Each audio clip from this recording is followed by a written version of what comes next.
Today I want to talk about a little bit about technology and production setup and how it can be helpful, but also can be a little bit destructive if you're thinking about it too much. I'm going to tell you a little example of if you've ever played baseball.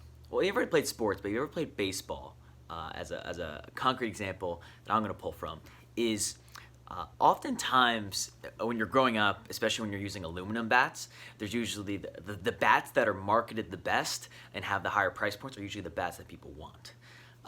With the idea that if I have the better bat, I will hit better. And it's kind of funny that, as a kid, I definitely agree with this as well, but looking back on it, to a degree, I'm sure certain bats had like a certain marginal improvement to the kind of like the baseline bats, but the psychological benefit of going up to hit, stepping into the box, knowing that, hey, I am best positioned to hit this ball right now. I have the best tool at my disposal right now. So when it comes to creating content, especially video, there's often, I don't want to speak for everyone, there's often a rush to get the best equipment, the best this, the best this, the best this.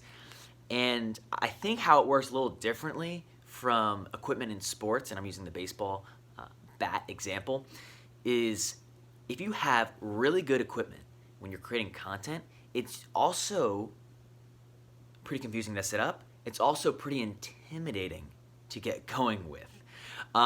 So most of my customers know this. We don't use DSLR cameras and we don't use kind of the traditional production setup. All the filming we do up to this point has been with phones. And it's largely iPhones, but funny enough, different Android models and Samsung models, different phones that aren't iPhones actually have really good cameras, and we're not even using those. We're using iPhones because most of our customers tend to already have an iPhone. So, and this could change in the future as things change in the business and things change for what I want to set our focus on in the future. But I'm telling you, up to this point, it's been strictly phones, and I would say like 90% iPhone recordings. And just for the fun of it, I would love for you to, if you made it this far in this video, I would love for you to drop a comment below and take a guess on what phone model.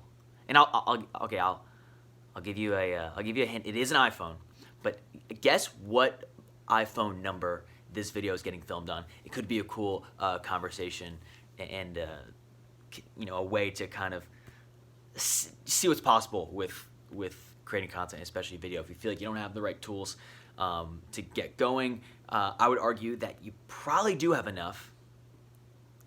The thing that you need that could be really useful is just giving yourself the permission to get started even when you don't feel like it's all perfect and tidy.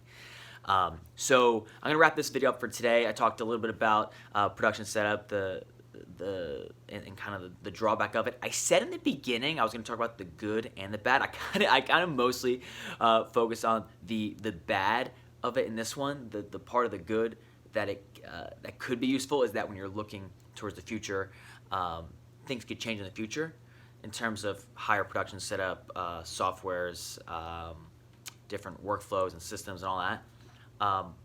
But that's looking to the future, and my company does a lot of that. We're pretty good at doing that type of work, but I want to focus this video a bit more on like the negative side of focusing too much on production setup, because it in my experience and what I've observed with our customers is that it will slow you down more than it's worth, like the benefit that you're going to get from it in the beginning. My name is Randy Splain. I hope you enjoy this one, and I'll be talking with you in the next one.